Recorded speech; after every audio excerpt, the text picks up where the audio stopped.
Solat ini karena dia adalah ibadah yang berhubungan dengan Allah subhanahu wa ta'ala. Kata ulama, solat itu adalah mukhatabatun bainal abdi war rabb, khusus pembicaraan seorang hamba dengan Allah.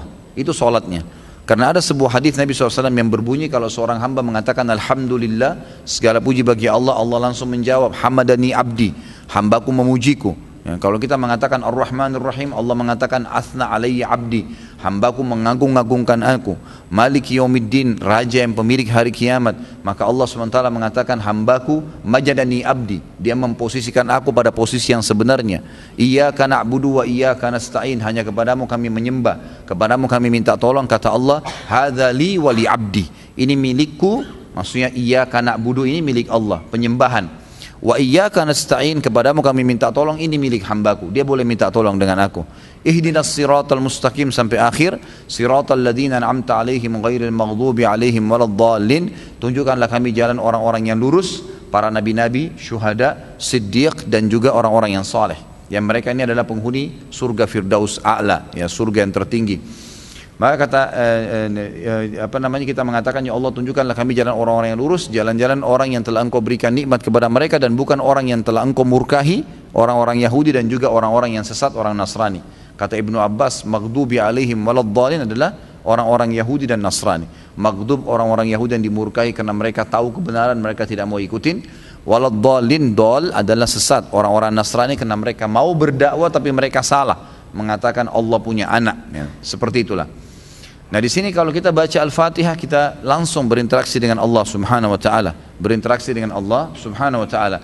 Hadis Nabi SAW yang mengatakan aqrabu abdun ila rabbih wa huwa sajid, ya, paling dekat seorang hamba dengan Tuhannya pada saat dia sedang sujud. Fa aktsiru fihi du'a, perbanyaklah komunikasi kalian, doa kalian kepada Allah. Jadi memang salat itu adalah luar biasa, gerakan-gerakan yang khusus. Makanya kata para ulama, salat itu diperintahkan dalam agama karena dia adalah pembicaraan langsung dengan Allah SWT. Dia amal awal yang dihisab hari kiamat. Dia adalah rukun Islam yang kedua. Dia dan banyak kelebihan solat ini bisa membersihkan dosa dan seterusnya. Maka sudah semestinya seorang hamba menjaga kekhusyuannya, menjaga kekhusyuan. Khusyuk ini sederhananya bahasa Indonesia adalah fokus, ya. Fokus. Bagaimana supaya kita bisa fokus? Nikmatin apa yang sedang kita lakukan. Itu jawaban sederhananya. Jadi kalau bahasa sederhana gini, biasanya kalau saya kasih contoh makanan mudah difahami, ya. Kalau kita lagi makan nasi sama tempe, walaupun lagi pengen ayam, jangan dibayangin ayamnya, tempenya jadi nggak enak. Langsung paham nggak? Alhamdulillah, gitu. Kalau makanan langsung top, ya gitu. Lah iya, tempenya nggak enak tuh. Kalau kita targetnya tadi ayam, ayamnya lagi habis, kita ngerutu. Waduh, coba tadi ayamnya, nggak enak tempenya masuk. Itu namanya fokus pada sesuatu yang sedang dikerjakan. Itu bahasa sederhananya supaya mudah difahami, itu khusyuk, gitu kan? Jadi kalau lagi sholat, memang khusyuk. Khusyuk itu gimana? Fokus, nggak pikir yang lain. Seperti tadi, kan itu. Jadi memang dia akan lebih konsentrasi di situ. Baik, untuk khusyuk ada beberapa hal yang harus diperhatikan. Ya, yang kalau saya garis besarkan ada 2 poin. Yang pertama, sisi batin ruhiyah, ruh kita, gitu kan? Yang kedua, fisik dan tempat. Kalau secara ruhiyah, memang kita harus membersihkan hati kita dari dosa-dosa, dan kita harus lebih mengerti bacaan-bacaan yang sedang kita ucapkan. Kita penuhi syarat-syarat dan rukun sholat, bacaan dan gerakannya benar, gitu kan? Ini semua berpengaruh nih, berpengaruh, ya. Maka kalau ini sudah kita persiapkan dengan cara melatih. Beda ya, kalau ada orang yang ngomong ditata bicaranya, saya akan datang ke rumah Anda sebentar, contoh. Dengan ada orang yang ngomong, saya sebentar ke rumah kamu, misal, terlalu cepat. Beda, kita akan lebih nyaman menangkap dan lebih jelas bagi orang yang bicara dengan kosakata tadi yang tertata rapi. Seperti itu. Jadi kata para ulama, kalau mau belajar fokus, belajar dimulai dari mengatur kata-kata, mengatur gerakan tubuh, gitu kan? Ini masuk di dalamnya semua. Orang yang terbiasa tenang dalam melakukan satu perbuatan itu lebih mudah fokus dibandingkan orang yang terlalu, ya, buru-buru. Ya, semuanya harus diselesaikan dengan cepat, tapi tidak ada kerapian di situ. Di sini juga bukan saya bahasakan lamban, ya, bukan lamban. Ada orang subhanallah tepat waktu tapi rapi. Kalau lamban lain, lamban juga sebuah hal yang negatif. Ya. Lama sekali kalau perbuatan itu tidak baik. Tapi di sini maksudnya adalah tidak lamban, tidak juga terlalu tergesa-gesa. Gitu kan? Kata Nabi SAW, al-ajalatu minasyaitan. Buru-buru itu dari syaitan, supaya tidak fokus dalam pekerjaan itu. Coba latih kosakata yang kita ucapkan tertata. Coba latih fisik kita terbiasa untuk melakukan satu kegiatan. Kita bisa bergerak cepat, tetapi di sini diikuti dengan fokus, dengan kegiatan-kegiatan, dengan gerakan-gerakan yang tepat. Itu dimulai dari situ. Gerakan tangan, mengambil benda, mengambil ini. Ada orang subhanallah setiap pegang barang mau ambil jatuh, ada yang jatuh. Korek kantongnya ada saja yang jatuh. Ini orang tidak fokus nih, gitu kan? Tapi kalau orang fokus dia tahu dari awal pada saat dia mau taruh sesuatu di kantongnya, dia tahu kantong sebelah kanan misalnya sering dikorek sama dia. Maka uang-uang kecil yang biasa diambil ditaruh di kantong kanan. Yang jarang disentuh sama dia ditaruh di kantong kiri, darurat saja. Maka dia tahu. Pada saat dia masukkan tangannya dia tahu uang yang dia mau tarik. Bahkan subhanallah ada orang karena fokusnya, kalau dia lipat di kantongnya beberapa uang, mungkin ada 10 ribu, 20 ribu, 5 ribu, 2 ribu, dia bisa tahu kalau dia korek yang mana tuh, karena ditata. 2.000 bagian dalam, 5.000 itu saking fokusnya. Ini contoh ya, hal sederhana tapi fokus gitu ya. Orang seperti ini itu akan terbiasa dalam dirinya untuk kosakata yang baik, yang teratur rapi, gerakan tubuh juga yang baik. Nah ini semua akan berpengaruh ke dalam sholat. Kapan kita tarik ke sholat nih? Alhamdulillahirabbil alamin. Tenang sekali. Ar-Rahmanir-Rahim. Tenang, berhenti.